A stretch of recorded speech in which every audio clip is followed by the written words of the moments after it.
Sunday Night Production. All I have for you is a word. Nage droit devant toi, nage droit devant toi. Pourquoi refuse-t-elle d'être peinte? Ça va être très difficile. I love you, Joe. Tiens, c'est marrant, on me le dit souvent. I'm deadly serious. Harry Potter is dead! Vous voulez tout savoir de l'actualité du cinéma, les critiques, les infos exclusives et la possibilité de gagner plein de cadeaux? Vous êtes au bon endroit, bienvenue dans la saison 2 de Clapement 5. Je m'appelle Aurélien Rapatel et j'ai le plaisir de vous retrouver pour un nouvel épisode de votre podcast cinéma préféré. On est très heureux en plus de vous retrouver en version filmée sur YouTube, en audio sur Apple Podcasts, Spotify ou encore Deezer. Comme chaque mercredi, il est l'heure de l'interview et aujourd'hui nous recevons un scénariste et réalisateur qui a connu en 2013 un succès retentissant avec son premier film, l'excellente comédie La Cage Dorée, avec notamment Chantal Lobby. Il revient 7 ans plus tard avec son nouveau film qui vient de sortir en salle, une comédie pleine d'émotions avec un casting lui aussi 5 étoiles, avec notamment Alexandre Vetter, Pascal Arbillot ou encore Isabelle Nanty. Nous sommes très heureux de recevoir comme invité un réalisateur qui a, avec ses producteurs et distributeurs, le courage de soutenir les salles de cinéma. Merci Ruben Alves d'avoir accepté notre invitation. Merci. Non mais ça vient du cœur, hein, ça fait vraiment plaisir de voir des films qui sont là pour les salles en tout cas. Écoute, c'est complètement fou, mais on l'a fait. Bah c'est fort, et c'est félicitations. Et surtout, en fait, c'est un film sur le courage. Ouais. Donc on s'est vraiment posé la question, on s'est dit si nous on n'a pas le courage d'y aller alors qu'on fait un film sur le courage... Ce serait dommage. Voilà. Mais en tout cas, les salles, je pense, te remercient aussi. Je vais te présenter les clapeurs qui t'accompagneront aujourd'hui. Tout d'abord, nous retrouvons notre clapeuse productrice avec qui j'ai vu en salle Miss. Autant vous dire qu'elle était passionnée. Je l'entendais éclater de rire, mais aussi pleurer et s'exclamer dès qu'il se passait quelque chose. C'est Elsa Morel. Bonjour, j'ai envie de m'inscrire au concours. Elsa protestait quand il se passait un truc avec. Il y a des personnages qui mettent un peu. Il y a des personnages qui mettaient. Voilà. Ah, t'es pas contente. J'étais vivante devant le film. Ah bah, j'ai senti. Avec elle, nous retrouvons une clapeuse journaliste qui est un peu notre Miss Clapement 5. Pas besoin qu'elle tente le concours, elle a déjà gagné nos cœurs, c'est Sophie Gauthier. C'est trop mignon. Bah, c'était sympa cette présentation. Et finalement, nous retrouvons un clapeur responsable marketing qui vient d'ouvrir un compte fan sur Instagram pour Thibaut de Montalembert et sa prestation qu'il a adorée dans Miss, c'est Mickaël Godefroy. C'est vrai, j'adorais. Oui, c'est ça, bonjour, et ouais, c'était incroyable, j'adore. Excellent. Bon, mais on va y revenir dans un instant. Déjà, je vais commencer avec une traditionnelle. Peut pas se concourir un Miss? Ah bah bien sûr. Oui, c'est vrai. Non. C'est moi d'abord. Mais moi j'ai annoncé Sophie en Miss. Tout le monde. Tout est possible, regarde Miss, c'est vrai. film. Donc, ah oui, oui, totalement, je peux. Ah bah bien sûr. Est-ce qu'il pourrait y avoir 3 Miss? On pourrait être les 3 Miss. Oui, on pourrait être sur le podium. On est sur le podium. Très bien. Vous allez vous lancer pour l'année prochaine. Mais revenons à toi du coup, Ruben. Comment est venue ta passion pour le cinéma? C'est une question que je pose souvent pour commencer. Je la trouve assez intéressante pour voir un peu comment est née cette envie-là de devenir scénariste et réalisateur. En fait, tu sais, l'envie, elle est là depuis toujours. Et en fait, c'est à un moment donné, tu te rends compte en fait que c'est un métier. Est-ce que tu fais ça depuis toujours? Par passion. Oui, c'est même pas c'est de la passion en fait. C'est presque pas une obligation, mais c'est quelque chose que tu ne contrôles pas. C'est-à-dire que en fait, quand à l'école très jeune, on te demande de venir au tableau pour imiter les profs à la fin de l'année, tu le fais chaque année et les profs ils adorent, et en même temps il y en a qui sont une tout rouge et après en cours de récré tu montes des spectacles, tu mets les bancs les uns à côté des autres pour que tout le monde puisse s'asseoir et voir le spectacle que tu proposes. Bon, bah, quand tu fais ça avec Hugo Gélin, d'ailleurs, on faisait ça, on était à l'école maternelle ensemble. Ouais, du coup, Hugo Gélin qui est scénariste, réalisateur et producteur de ton film. Exactement. Et du coup, y a un moment où tu te dis, bon, bah, en fait, oui, quand tu arrives à l'adolescence, tu te dis, c'est un métier, en fait. C'est un métier. Il y a un bruit de... C'est la machine à café qui fait des siennes. Ah oui, c'est la machine. C'est le détartrage. Écoute, la machine, c'est pas grave. Et t'as commencé justement en étant acteur avant de devenir scénariste et réalisateur, c'est ça? Oui, t'explores tout. Alors, moi, j'ai commencé vraiment... avec un court-métrage avec Hugo Gélin, encore une fois. On avait 20 ans, ça s'appelait À l'abri des regards indiscrets, et il y avait une pléiade d'acteurs dingues dans le cours qui sont venus une journée nous faire le clin d'œil, c'était fou. Et Isabelle Nanty notamment, si je dis pas de bêtises, qu'on retrouve dans Miss, justement. Exactement, Jean Dujardin, enfin bref, c'était improbable, Jean Dujardin qui avait même pas encore fait de fiction et tout. Bon, et oui, donc là on avait déjà co-réalisé, mais après je joue dedans aussi avec Jean, et en fait... oui, après, naturellement, Ouais, tu commences à jouer parce que du coup, tu as toujours fait le pitre, alors tu joues. Mais toutes ces années-là de jeu, je me disais, il manque un truc. Ouais, c'était pas ton envie, finalement, ton envie. Et en fait, c'était cool, mais j'étais pas pleinement. C'est fini. J'étais pas pleinement satisfait. Tu sais, la richesse j'étais pas complet. Et ouais, quand j'ai fait La Cage Dorée, là, je me suis vraiment rendu compte seul et vraiment du bout à bout d'écrire et de le monter. Je me suis dit, c'est ça. T'as d'ailleurs un petit rôle aussi dans La Cage Dorée. Oui. Petite apparition. Petit coquin. Ouais. Elsa. Est-ce que cette expérience d'acteur t'a aidé dans la direction d'acteur plus tard, justement ? Oui, forcément, ça aide terriblement. Je le vois par rapport à des réalisateurs avec qui j'ai pu travailler, alors il y en a qui adorent les acteurs et qui les comprend et c'est top, et il y en a qui les aiment quasiment pas, quoi, et les comprend pas. Donc c'est très compliqué. Alors oui, quand tu es acteur, tu passes par des émotions et des trucs terribles. Moi, je sais ce que c'est, en fait, d'arriver sur un plateau où tu connais personne et tout le monde est là en train de tourner depuis 2-3 semaines et tu viens pour une scène. Et du coup, tu es là, tu as l'impression d'être un farval. Enfin, tu es là et c'est terrifiant. Et du coup, quand tu as un réal qui vient et qui te met à l'aise, c'est vraiment... bon, déjà, pour moi, c'est la moindre des choses, mais bon, bref, pas pour tout le monde. Et du coup, c'est tous ces petites attentions, ces détails que tu peux porter à l'acteur pour qu'il se sente bien. Et puis surtout, c'est la compréhension émotionnelle.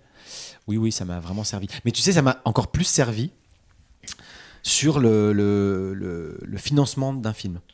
C'est-à-dire d'être acteur te permet, en fait, quand tu vas dans des réunions pour aller demander de l'argent, en fait, avec des gros groupes, Pathé, TF1, Warner, machin, France Télévisions et autres, en fait, de rentrer un peu dans un rôle, entre guillemets. Ah oui, d'accord.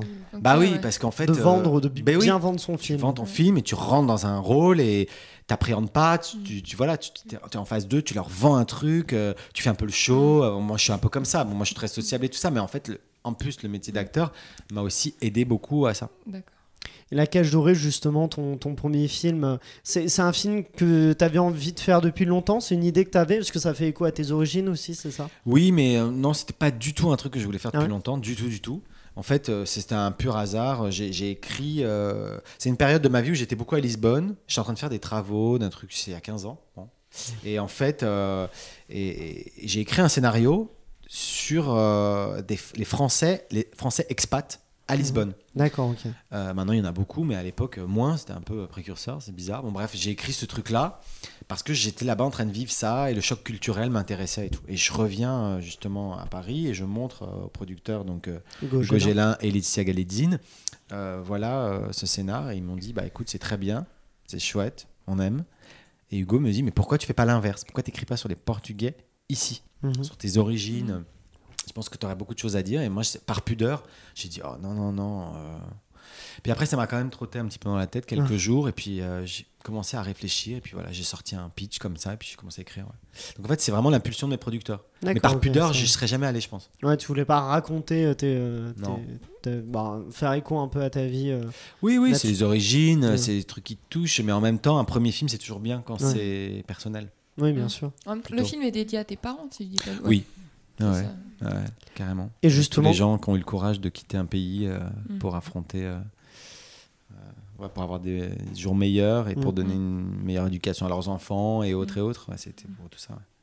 Mickaël, je crois que tu as une question. Oui, justement par rapport à Cage Dorée ou Miss, on a vu que tu aimais beaucoup représenter les classes sociales dans tes films. Toi, comment tu perçois la représentation des classes sociales au cinéma en France? Est-ce que t'es... Alors, bonne question, parce que les Français, je pense qu'on est assez fort sur le social. On fait des films magnifiques justement sur ça, mais c'est souvent dramatique, assez noir. Moi, je vois souvent des très beaux documentaires, même encore plus que de la fiction. Mais après, il y a des films de fiction super.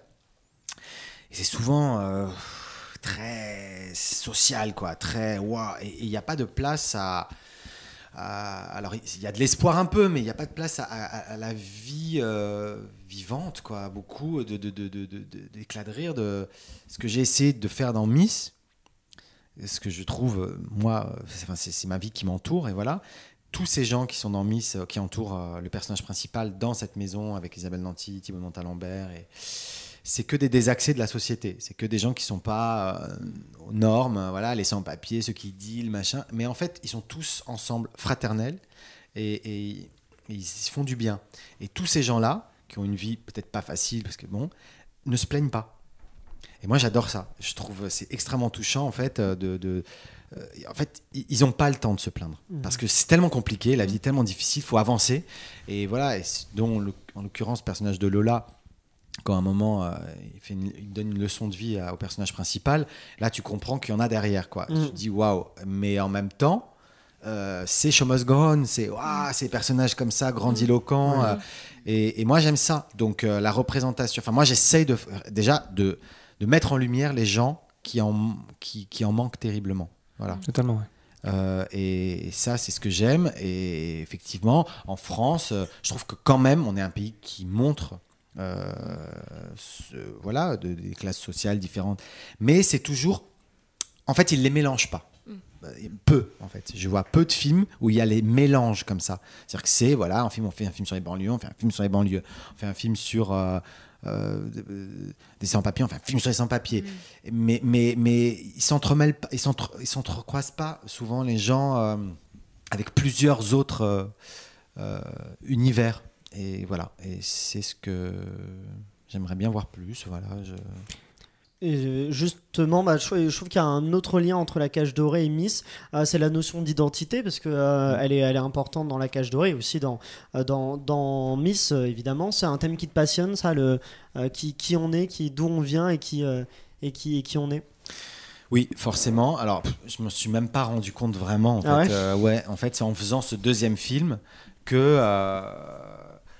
en fait, je me suis rendu compte que je parlais d'identité aussi dans le premier, en fait. En fait, le premier, je parle d'identité d'un peuple, et là, je parle d'identité d'un être. Oui, c'est ça. Et en fait, oui, les causes identitaires, en fait, comment on se positionne dans la société, où est-ce qu'on va chercher notre équilibre pour avancer avec nos valeurs et nos traditions, tout ce qui font qu'on est...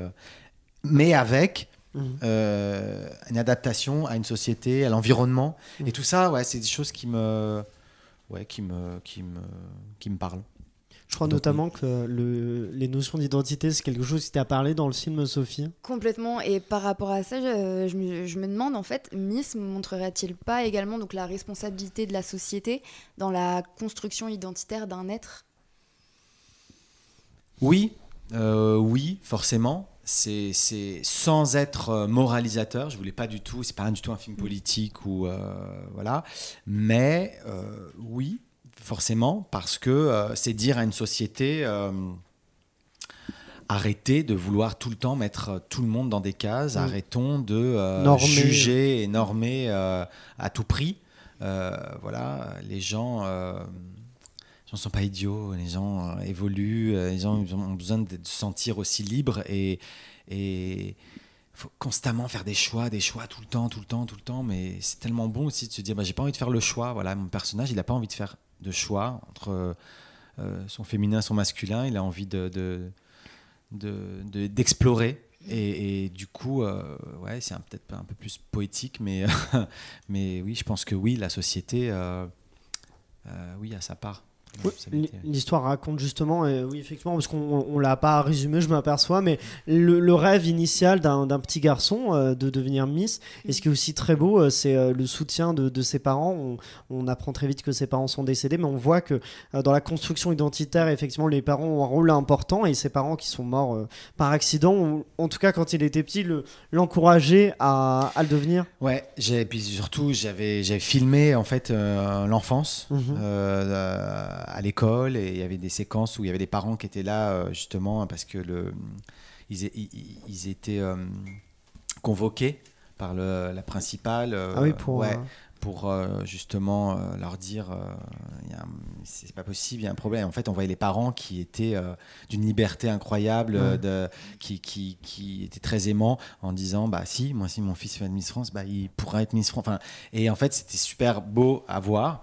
Bon, après, vraiment dans le montage, on coupe parce que c'est trop long, parce que c'est trop ciblé. Et puis d'un coup, on se dit, bon, en même temps, on va le percevoir, on va le comprendre, pas obligé de tout montrer. Mais c'est vrai qu'effectivement, il y avait vraiment ça. Des parents qui lui avaient tout donné pour croire en ses rêves. Et en fait, boum, les parents décèdent. Et là, tu te prends une baffe de la société. C'est ça, avec une société qui dit, non, un garçon, ça pleure pas, un garçon, c'est bleu, et les filles, c'est rose, quoi. Et moi j'ai fait ce film-là pour qu'en 2020 on arrête, que je n'entende plus ces genres de phrases. T'es un petit garçon, tu pleures pas comme une mauviette, ce genre de truc, c'est pas possible. Ça n'apporte rien, au contraire. Elsa, justement, tu disais que ton film n'était pas forcément politique, mais je trouve que quand même c'est un film grand public avec un message fort. Est-ce que tu trouves que ça peut manquer dans le cinéma français des films grand public avec un message fort, justement, comme tu le fais dans ton film ? Alors, on en revient encore. Je pense qu'il y a des films, les cinémas français, il a toujours quelque chose à dire, et ça c'est génial. Le message est toujours souvent fort. Après, ce que peut-être je peux regretter, c'est de le transposer au grand public. Enfin, c'est essayer de parler de quelque chose d'important. Voilà, pour moi, mon film, c'est un film d'auteur. Je l'ai écrit avec une lignée, c'est dramatique. Ce que je raconte, le sujet, il n'est pas du tout léger. Le parcours, pas du tout. La quête de soi et tout ce que ça raconte. Mais j'ai ramené beaucoup de légèreté parce que pour moi, c'est la vie. En fait, la vie, tu passes du rire aux larmes constamment.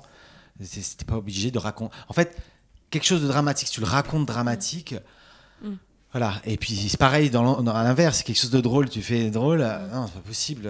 Voilà, moi je pense que c'est ce doux mélange-là. Moi, c'est ce que j'aime en tout cas. Et effectivement, des messages, comme un film comme Billy Elliot ou Little Miss Sunshine ou des trucs comme ça qui me plaisent énormément parce que c'est un fond sociétal, ça dit quelque chose, mais avec de l'espoir, du sourire beaucoup. La légèreté aussi. Il y en a beaucoup dans Miss. Il y a de la légèreté, mais il y a aussi justement le fond qui est très sérieux, qui défend un sujet très sérieux. Et on le voit notamment à un moment donné avec le monologue d'Amanda Lear dans sa camionnette sur l'explication de ce qu'implique être une femme. Et je voulais vous demander en fait pourquoi avoir eu envie de le mettre en scène particulièrement. Parce que ce qui est dit à ce moment-là, c'est quand même très fort. Oui, c'est fort. Et alors... C'est fort et faux aussi. Il faut. Et puis surtout dit par cette femme, en fait, par Amanda Lear. Je trouvais... Amanda Lear, rappelons-le, qu'il y a eu des rumeurs qui disaient que justement... toute sa vie, toute sa vie. Ces rumeurs-là, d'avoir été un homme avant et tout ça. Voilà. En fait, c'est ces personnages très forts, très puissants, de femmes courageuses qui bravent et défient tout. Amanda Lear, ce qu'elle a vécu dans toute sa carrière, comme on l'a critiqué, ce serait impossible aujourd'hui. Parce qu'aujourd'hui, on ne peut plus rien dire. De toute façon, on dit un truc, mais elle s'en est pris tellement plein la gueule et ce serait impossible aujourd'hui. C'est vraiment, pour moi, un exemple de femme forte. Et du coup, par rapport à justement, qu'est-ce qu'être une femme, donc évidemment, avec tout ce que ça implique du personnage, ces critiques qu'elle a toujours eues, je trouvais ça très intéressant que ce soit dit par elle. Elle a accepté et ça, vraiment, j'étais très touché. Et oui, je pense que le personnage avait besoin aussi de l'entendre. Et moi, c'est par rapport aussi à ma vie privée, des amis qui ont entamé des transitions, des garçons qui sont devenus femmes, qui m'ont exposé beaucoup ça. Ces phrases-là de tu seras jamais une femme, ce genre de qui peuvent être violentes aussi en même temps, mais qu'est-ce que c'est qu'être une femme, en fait c'est vraiment la question. En fait le film, je pense, parle encore plus de la féminité, du féminin en fait, du féminin, de la féminité plutôt que de la femme. En même temps j'ai des femmes qui me disent c'est une ode à la femme votre film, je sais pas, c'est vraiment des questionnements en fait, c'est vraiment que du questionnement. Et moi, je l'ai compris comme ça. Je l'ai compris comme une ode à la femme. Et c'est un film aussi qui prend la défense de la femme, notamment avec le personnage du présentateur de Miss Île-de-France, qui est juste horrible. Et le personnage d'Alex lui ferme son clapet sur scène. Et c'est la revanche. C'est la revanche qu'on aimerait toutes prendre quand on se fait emmerder par un mec, quoi.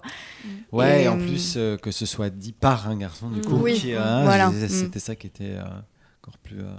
improbable. Encore plus fort, Michael. Du coup, question, est-ce que tu penses qu'un jour un homme transgenre pourrait participer à ce concours-là? Et en faisant ce film-là, est-ce que c'était aussi un message envoyé à l'institution Miss France? Alors, une femme transgenre, Oui, je sais pas, franchement, si ça pourra être le cas. Parce que du coup, alors, moi, en fait, il y a plein de trucs avec ce truc de Miss France et tout ça, c'est très... Est-ce que vous avez travaillé vraiment, tu as travaillé avec vraiment l'organisme de Miss France, donc il n'y a pas une... c'est pas un film contre Miss France, non, évidemment. Pas... J'ai aucun intérêt à taper sur Miss France. Enfin, c'est une béquille, Miss France, c'était pas du tout le sujet de mon film. Mais je trouvais intéressant que ce personnage qui n'a pas envie de rentrer dans des normes et qui ne veut pas rentrer dans des codes, justement, traverse un concours qui est l'inverse, en fait, qui n'est que normes, qui n'est que code. Voilà. Et ce que je trouve intéressant, c'est que justement, il va s'y perdre à un moment donné, il va croire que cet amour-là, enfin bon, bref, le regard, les suiveurs, les tweets, tout ça, voilà, les choses qu'on se perd aujourd'hui beaucoup. Et je trouvais ça intéressant, ce parcours-là, l'ambivalence. Mais... Alors, moi, dans le film, sur le concours Miss France, il y a deux personnages, il y a deux féministes qui sont jouées par Pascal Arbillot et Isabelle Nanty qui disent deux choses... Ont deux visions très différentes. Différentes et au final se rejoignent, en fait. Elles disent la même chose, mais de formes complètement différentes parce qu'elles sont deux féministes. Mais elles ont... sur le bikini, par exemple, dans le film, une... dit que c'est le symbole de l'émancipation en les années 50, l'autre a dit oui, mais c'est devenu le symbole du sexisme. Donc, voilà. Là, Et en fait, tout ça... autour de ce concours-là, c'est vraiment un questionnement. Moi, dans le film, j'ai le yin et le yang. Je dis en même temps, alors je vais vous dire, ce concours-là, je pense qu'il fait du bien à beaucoup de filles qui ont besoin de trouver des repères, parce qu'il y en a plein qui nous disaient, ça m'a permis, moi, de me structurer, voilà. Et je trouve ça bien parce qu'il y a un côté un peu service militaire en fait qui est perdu, que je trouve très dommage d'avoir enlevé le service militaire en France. C'est un truc personnel, dans un côté civique en fait, de côté fraternel. C'est formateur. Ouais, je trouve que ça, on perd beaucoup aujourd'hui, la jeunesse est un peu paumée, bon bref. Et je trouvais ça bien. Et donc en fait, ils ont ça, un côté très... voilà. Et en même temps, de l'autre côté... ce côté, tu dois faire 1m75 minimum, t'es comme si, ça me... Quand ils prennent la taille du tour de taille, justement... Je me dis, mais attends, en fait, c'est ça, la Miss qui représente la France, c'est le symbole, il faut qu'elle soit comme ci, comme ça, faut pas qu'elle dépasse de trucs, c'est terrifiant, en fait. Et donc, en fait, je suis pas du tout d'accord avec ça. Donc, en fait, voilà, c'est une espèce d'ambivalence comme ça, je le porte à l'écran. Et donc, pour répondre à ta question sur une éventuelle femme transgenre, je l'espère. Voilà, franchement, moi, je l'ai fait pour que d'un coup, on casse un peu... Moi, en fait, on a été hyper touchés. Pendant la promo du film, on a fait une tournée à travers la France en février, donc avant qu'il y ait le Covid de mars. Et il y a beaucoup de concours parallèles qui sont venus voir le film. Il y avait Miss Ronde, Miss Petite Taille, Miss... Enfin, il y a plein de concours parallèles qui disaient « Merci, vous prouvez que voilà, un garçon... En fait, voilà, et tout est possible. Et nous, on est là parce que... voilà. C'est génial. Et je disais merci, on les faisait monter sur scène à chaque fois. Je dis c'est pour vous ce film-là, parce que voilà, c'est vrai que ce diktat de la beauté, elle est comme ça. Et en fait, voilà. Ça, j'espère que du coup, les lignes vont bouger. Et en même temps, je me dis, on ne peut pas taper non plus sur... En fait, elles décident d'y aller. Voilà, on ne les force pas. Les filles d'aller à ce concours-là. Maintenant, c'est vrai que c'est la représentation nationale qui me dérange un peu plus il n'y a que ça, en fait. On dirait qu'il n'y a que ça. Bah non, en fait, il y a plein d'autres concours voilà, avec des filles qui sont peut-être pas justement dans vos normes. Mais c'est vos normes. Ça n'appartient qu'à vous. Les normes de la beauté. C'est ça. Et l'acteur principal, Alexandre Vetter, est génial dans le film. Et c'est lui qui t'a inspiré, du coup, l'écriture de ce film-là. Parce que j'ai vu qu'à l'origine, ça devait être un téléfilm qui parlait aussi de transidentité ou de... Il y a beaucoup de trucs, en fait. Ouais. Moi, j'écrivais un film sur la transidentité, voilà, pour rendre hommage, en fait, personnellement à une personne. Et en fait, j'avais du mal à trouver mon bon angle de l'amener, justement, au grand public. Voilà, de ne pas faire un film encore dur, comme j'ai pu voir avec Girl, que j'ai adoré, mais qui est dur. Et en fait, j'arrivais pas à trouver le bon angle, parce que je voulais vraiment être dans une vérité. Et surtout, bon bref, c'est très fragile.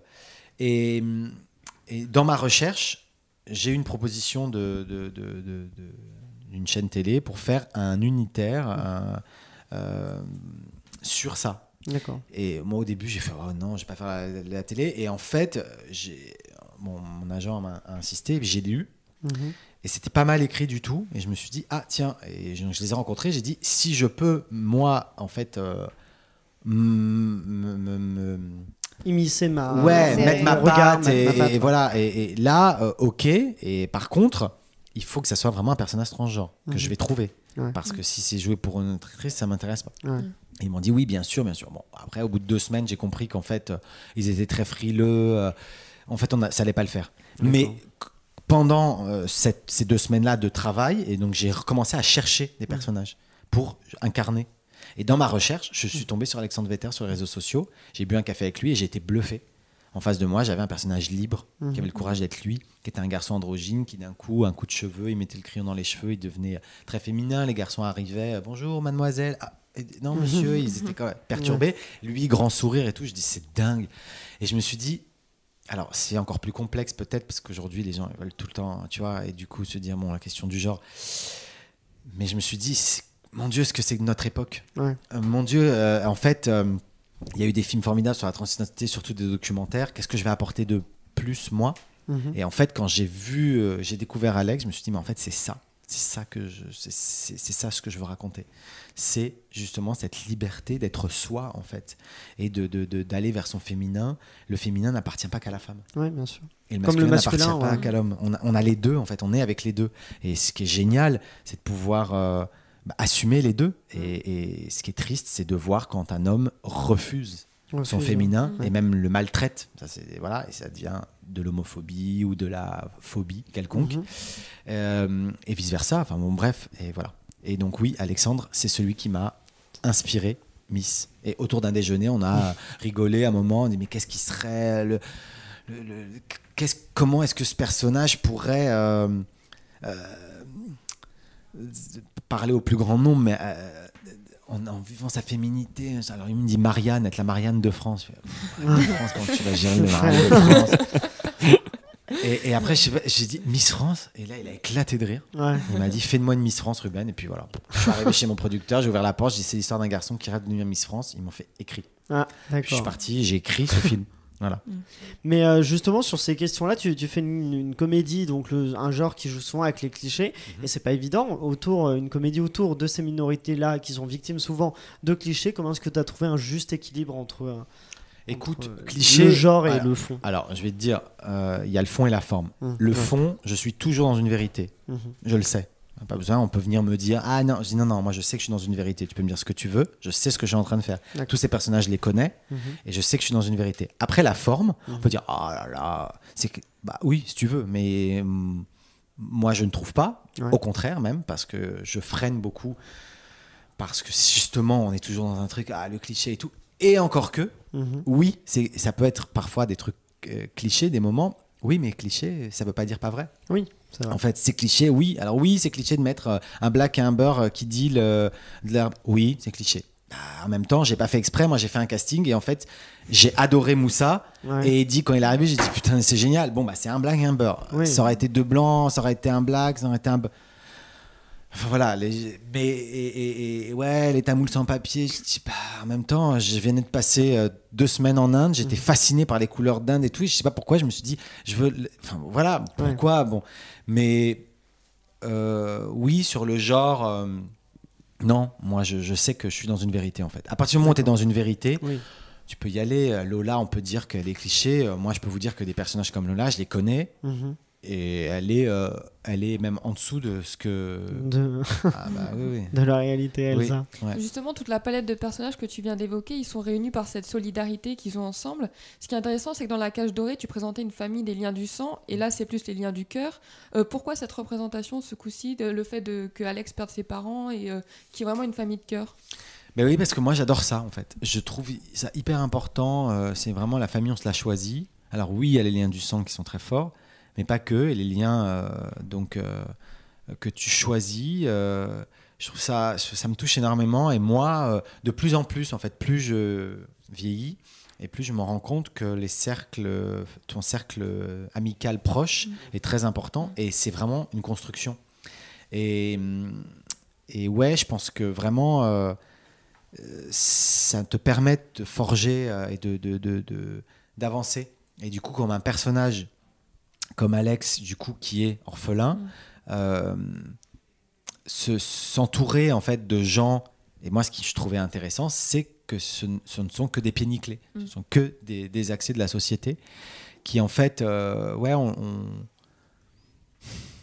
les met peu de côté, on ne veut pas les voir. Enfin, voilà, quand on fait un film dessus, on fait un film sur une minorité et tout, mais en règle générale, quand même, c'est des gens qui sont là, mais et en fait, tous ces gens réunis, c'est que du beau, en fait. C'est la fraternité qui est plus forte que tout.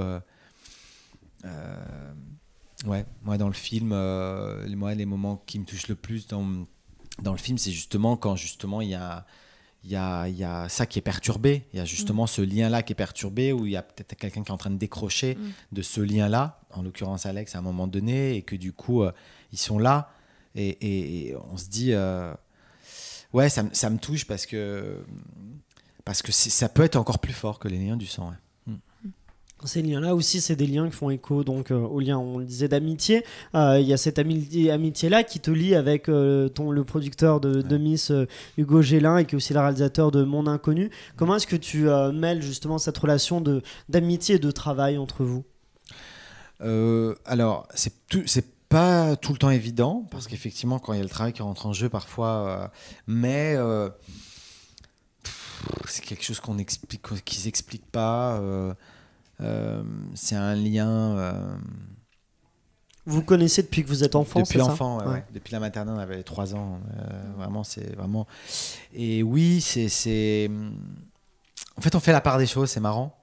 Voilà, on se voit dans la vie en amitié, puis quand on doit se voir pour le boulot, on se voit pour. C'est marrant. On sait se dire les choses. Ouais. On sait se dire les choses, c'est pas toujours évident, mais on sait se dire les choses, professionnellement parlant, même si ça peut faire mal, mais ça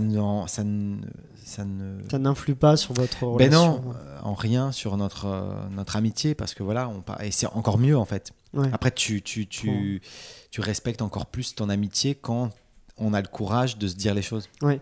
Parce que si c'est pas ton meilleur ami, tes meilleurs amis qui te disent non, là ça va pas, ou là je suis désolé, là c'est pas bien, ou qui c'est qui va te le dire, quoi. Ouais.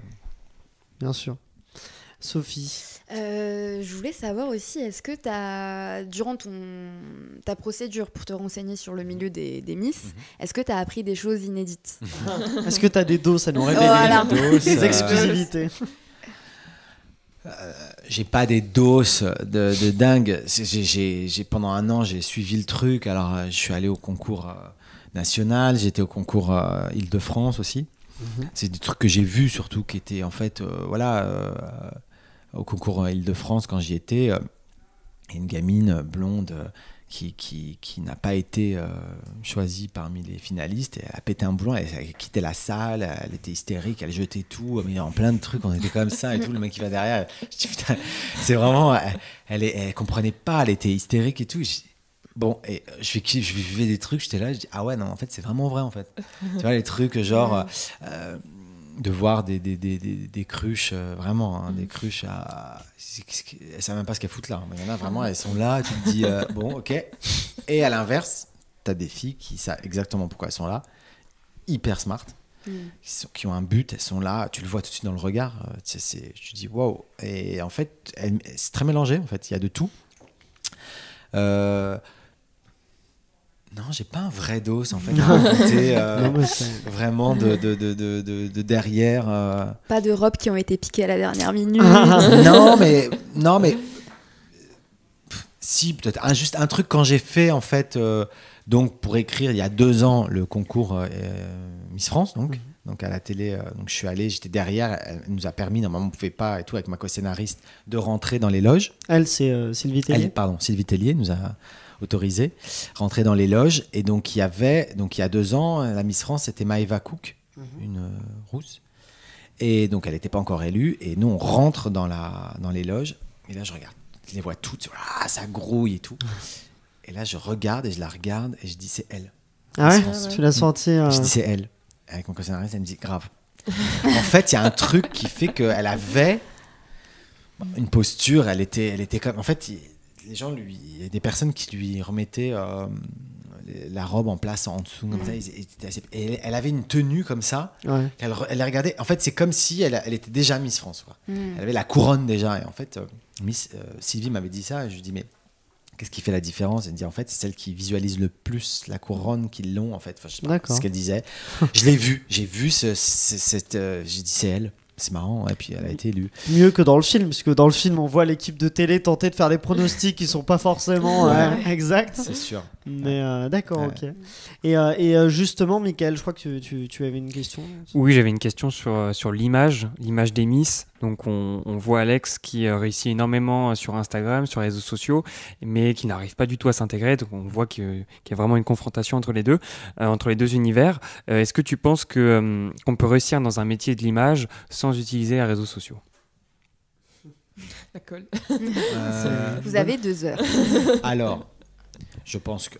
Alors, j'espère que oui, et je pense que oui, jusqu'à une certaine époque. Et là, maintenant, si tu commences maintenant... Si tu commences, c'est ça, oui. Alors, si tu commences maintenant... Pour un métier en particulier? Pour un métier de l'image, oui, donc ça regroupe plein de choses. Hein, mais c'est hyper intéressant, en fait. Moi, je pense à François Civil qui, par exemple, n'utilise pas du tout les réseaux sociaux pour se vendre. Il met sur Instagram, il a un compte photo où il met ses photos. Oui. Mais par exemple, lui, c'est un peu l'exemple de celui Oui, mais il a déjà quand même... Ouais, il était déjà un peu connu avant. Hein. Oui, c'est pas tout récent, mais je sais pas. Oui, il est assez doux, elle a plus de compte, par exemple. Voilà, Catherine Deneuve, elle a pas de compte Instagram, c'est Catherine Deneuve, mais c'est depuis toujours. Mais les nouveaux, si tu veux commencer maintenant, c'est ça. T'as pas de compte Instagram. L'attaché de presse va pas être content, quoi. Est-ce que c'est quelque chose que tu mettais vachement en avant dans le film? Alors, tu sais quoi? Je pense que oui. Ouais. Honnêtement, je pense que oui. Particulier, mais je pense que oui. Parce qu'il y a un circuit underground quand même, et heureusement, des gens qui vont voir des choses. Et ils n'ont pas de réseau, et tu te dis mais comment, machin et tout. Et en fait, c'est ce qui est le plus d'ailleurs excitant, des soirées que tu ne sais même pas, elles sont même pas mises sur les réseaux, que d'un coup c'est des trucs que tu reçois, machin et tout. Et tout ça, espèce de trucs parallèles comme ça. Je pense que l'art c'est ça aussi. Donc je pense que oui. Après, pour faire parler, évidemment, les réseaux sociaux en parleront, et avec la presse et autres, mais de toi-même, la personne qui crée quelque chose, ne pas se vendre, je pense que c'est possible. C'est compliqué. Il faut vraiment être dans un truc très... mais je pense que ça peut être encore possible. Je l'espère. Et dernière question pour toi. Si tu devais donner un conseil au Ruben de 8 ans, quel conseil lui donnerais-tu? Pas évident celle-là aussi. Là, on est sur... Ouais, non, pas évident celle-là. Alors, conseil, ouais. En fait, moi, je regrette rien du tout de ce que j'ai fait. Je ferais tout pareil. Donc, du coup, je suis pas là en moralisateur, mais je dirais justement, alors, pour le coup, profite le plus que tu peux, là, maintenant, tout de suite, parce que plus ça va avancer, plus ça va être chaud, quoi. D'accord. Parce que là, on le voit. En fait, moi, j'ai pas peur de grand-chose dans la vie. J'ai peur que d'une seule chose, c'est la déshumanisation de l'humain. T'as l'impression qu'on tend à ça. Ouais, et on est en train en fait, on y arrive pas à pas, à grande enjambée de plus en plus, là, tu vois. D'accord. Et ça me fait peur. Ça, je veux pas. Alors, j'ai toujours espoir, parce que je dis l'humain, il est fait comme ça, avec nos cellules. On est obligé d'être proche, et on est obligé d'être de contact. Mais là, par exemple, avec ce qui se passe sur le Covid, où on fait tout pour en fait ne pas être lié. Être en contact. Je me dis, les années 80, c'est le sida, donc on doit mettre un bout de plastique pour coucher, pour baiser, hein, bon bref, pour faire l'amour. Et là, maintenant, on doit mettre un masque et on ne peut même pas s'embrasser. Je dis là, ça fait quand même beaucoup, là. Ouais. Et du coup, je dis, en fait, on va... Crescendo. Ouais, on va vers... Minority Report. On va vers des humanisations. Ça c'est vraiment un truc. Donc, le conseil au petit gamin de 8 ans, c'est profite le maximum, parce que tu sais pas demain ce qui sera fait. D'accord, très bien. Très beau conseil pour terminer. Merci d'avoir été avec nous, Ruben. Je rappelle donc que ton film est en salle. Alors, encore une fois, quand on diffuse cette interview, on ne sait pas. Ça sera quand diffusé? Ce sera le cas. Normalement, mercredi. Ton questionnaire Spielberg sera mercredi prochain et l'interview mercredi d'après. Est-ce que les cinémas seront fermés? S'ils sont pas fermés, allez voir Nice. S'ils sont fermés, redécouvrez Nice quand ça sortira, parce qu'à mon avis on va ressortir. Oui, sortir, on attend que ça. Et donc allez le voir quand il sortira. Il y a La Cage Dorée en attendant, si les cinémas sont fermés. La Cage Dorée, ton premier film qui est disponible sur toutes les plateformes en VOD, on peut le trouver assez facilement. Merci donc d'avoir accepté notre invitation. Merci à vous tous, clappeurs, d'avoir participé. Merci à Pierre-Emmanuel, Guillaume et Sunday Night Productions qui produisent donc Clapement 5. Merci à Anna et Pauline qui sont derrière les caméras. N'oubliez pas de liker le podcast et de le partager au maximum. Et vous pouvez dès maintenant vous abonner à la chaîne YouTube Clapement 5 Podcast et activer la cloche afin de découvrir ces nouveaux épisodes en version filmée. Rendez-vous vendredi pour un nouvel épisode et d'ici là, allez au cinéma si vous le pouvez. Eh oui.